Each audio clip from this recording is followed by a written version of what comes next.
There's nothing quite like the Lakers, huh? Welcome in, guys. It's Ish NBA. We're here to talk Los Angeles Lakers. They lose to the Sacramento Kings 126-110. Disappointing fashion following a back-to-back where they get 22 three-pointers. Set a franchise record, tie a franchise record against the Memphis Grizzlies, who they loved to dominate last night. And they follow it with subpar effort from Anthony Davis, who looked like he was hurt, hip adductor. It looks like it's clearly affecting him. I don't even know why he decided to go out there and give absolute minimal effort tonight. Inexcusable. Sabonis was all over getting steals early. The Lakers were getting out hustled, fatigue. And oh my God, the Lakers, turnovers, man. Turnovers. The turnovers were the story of this game. Austin Reeves just giving the ball away. Anytime Keegan Murray was on him, it was over. Any lengthy defender that has been on Austin Reeves recently has just taken the ball away from him.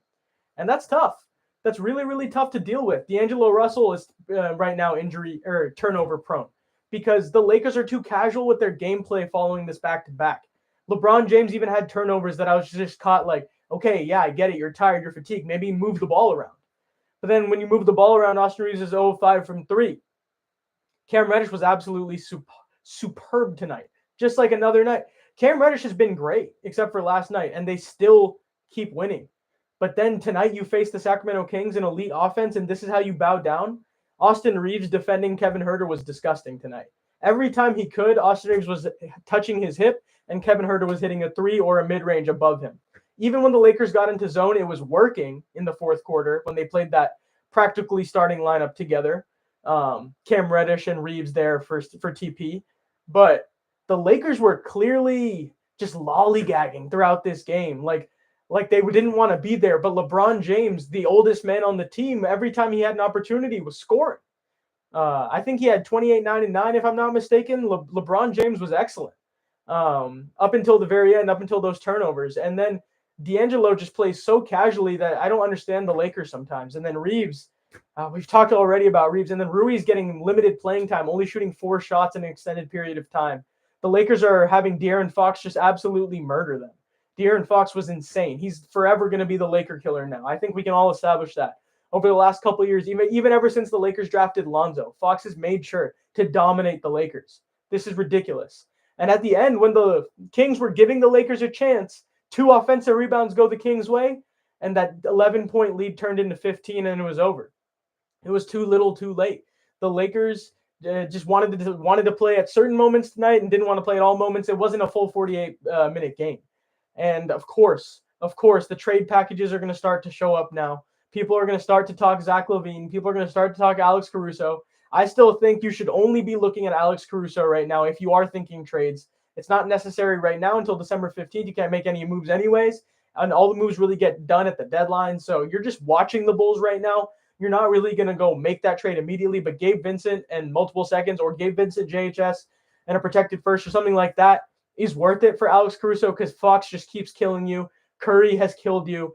You have to put Vando on guys like that. But with Vando out, and when I think of ceiling and having Vando and Caruso on the same team with Cam Reddish, with LeBron James and Anthony Davis, and then Austin Reeves being your 6th man, I'm thinking championship with a team like that. And Rui Hachimura sprinkling in time, and Jackson Hayes, Christian Wood. It's just the Lakers, the current players, they're good. They're all really good. I don't want to trade any of them really. It's just I don't like the effort they're giving us night to night. And that's something that they have to address in-house and I think they will. I think they do address it. You see Jackson Hayes has really high IQ moments some games and really low IQ moments other games. Christian Wood disappears in games because of the role he has on this team. And God, defensive effort on back-to-backs from the Lakers is just painful. Like you're short closing out on Kevin Huerter. Malik Monk, you're short closing out on in the first quarter or first half. Sabonis is getting offensive rebounds like it's his job. He's stealing the ball from Anthony Davis and LeBron James in the first half. Anthony Davis is walking through the basketball game. And that's not a recipe for success. And the Lakers obviously have really high hopes. They have championship aspirations.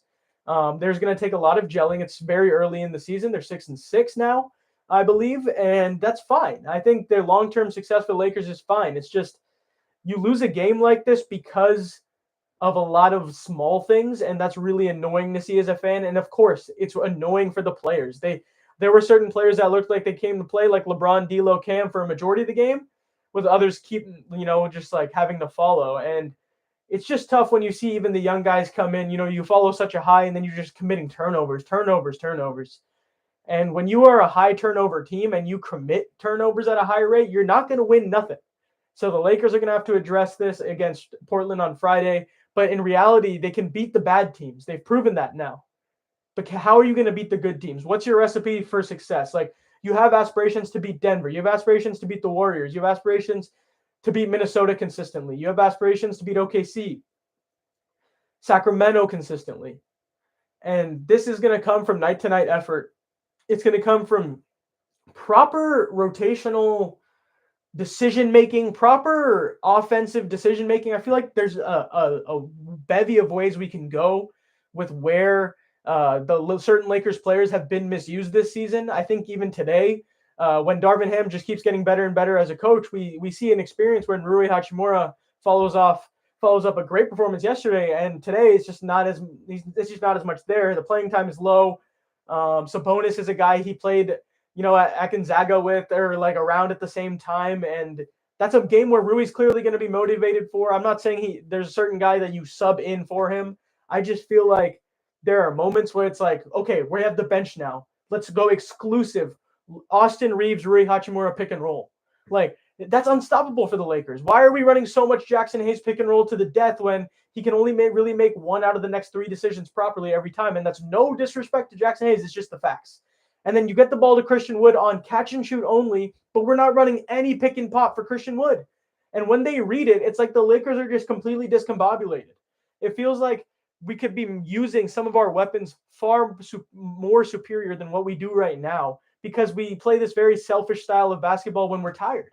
It's a very 24-esque style of basketball, LA Fitness, whatever it may be. It's just a lot of lollygagging, ISO, high pick and roll, low pick and roll, shoot a bunch of threes that are contested early in the shot clock. Like Austin Reeves shot a lot of early threes today. I hated that corner three that he shot off a LeBron pass. And I know they're going to tell him to keep shooting that, but it's like 20 seconds on in the shot clock, and you have a team that benefits from ball movement.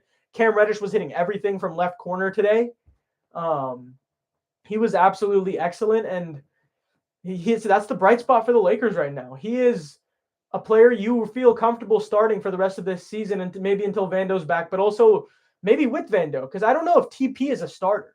I know I'm rambling, going on and on about certain different Lakers idiosyncrasies here, but Taurean Prince is not really a starter in this NBA anymore, I don't think.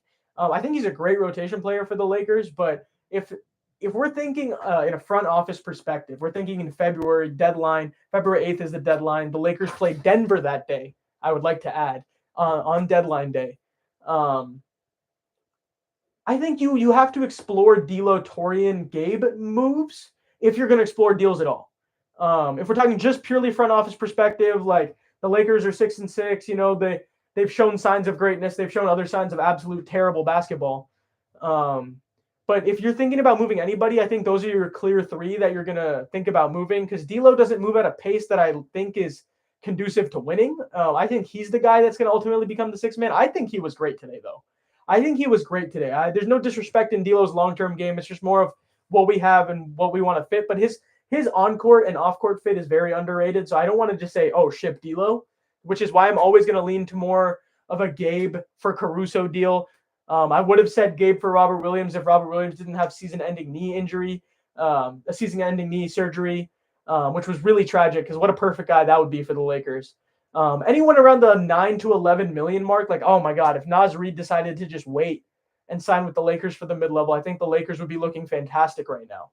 I think Naz Reid's just a combination of Jackson Hayes and Christian Wood in one. And that would have been a guy who I would say you target him, because the Lakers' advantage against all these teams is size. And what was supposedly supposed to be an advantage is the Christian Wood addition, but Anthony Davis is going out there and playing games because he doesn't want to show that he's not fighting for the team. But bro, if you are hurt, sit out, Anthony Davis, because the Lakers signed Christian Wood so you can take a couple games off. The Lakers signed Jackson Hayes so you can take a couple games off, so you can play the 4. And you and LeBron James had the 4th quarter off last night. The 4th quarter was off. How are we so tight today? And if you know that we're tight, Roll out. And if that's not going to work, sit out, bro. We got a great team in Los Angeles. The Lakers are the deepest team in the West, in my opinion. And this is what we're doing? We don't need to do that. We don't need to have a player out there who's giving 60 to 70% effort because they want to show the team that they're there. And I understand what Anthony Davis is doing, and I understand that LeBron James needs to walk through certain possessions. But in reality, what precedent are you setting? What example are you setting for the rest of your team for long-term success? That I can go out there and give 80% and that's better than yours, so I'm out there? I don't think this is like a long-term issue, but I genuinely am not happy about the fact that Anthony Davis decides to go out there. LeBron is forced to play a full fourth, and so is Anthony Davis, by the way. Cam Reddish, Austin Reeves, D'Lo. I'm not happy about how Austin Reeves' legs are always dead on a back-to-back. And I understand he had to go play FIBA. It upped his stock. It's great for him. But the Lakers are falling victim to fatigue way more than other teams, I feel like. But we're always going to watch this from a Lakers-focused perspective.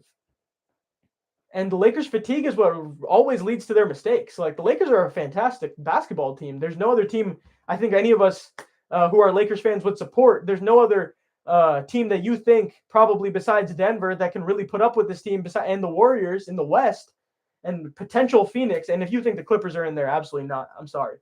I think those are the clear four best teams, and the Lakers were with Denver for a reason. 3 games were close. The fourth game was, or 2 games were close. 2 games were absolute blowouts.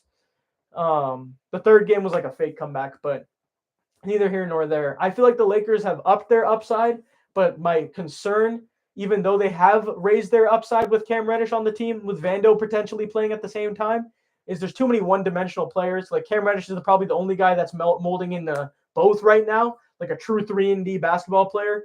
Austin Reeves is a one-sided player right now. D'Angelo is a one-sided player right now. Rui is a one-sided player right now. Can we talk about how Rui Hachimura could not chase Kevin Huerter off screens tonight? Like, ridiculous. That was ridiculous. How it's Kevin Huerter. I understand he's a lead at running, but why are we, as a coaching staff, putting Rui Hachimura, who's probably one of the worst chasers on the team, on Kevin Huerter? And then secondly, we're putting Austin Reeves on him? That's just a mistake. You need to either put D'Angelo Russell on him for length or TP, genuinely, right? Like, because Cam has to be on Fox. You can't let a shooter get off, especially someone who's averaging 25 points over the last 3 games in Kevin Huerter.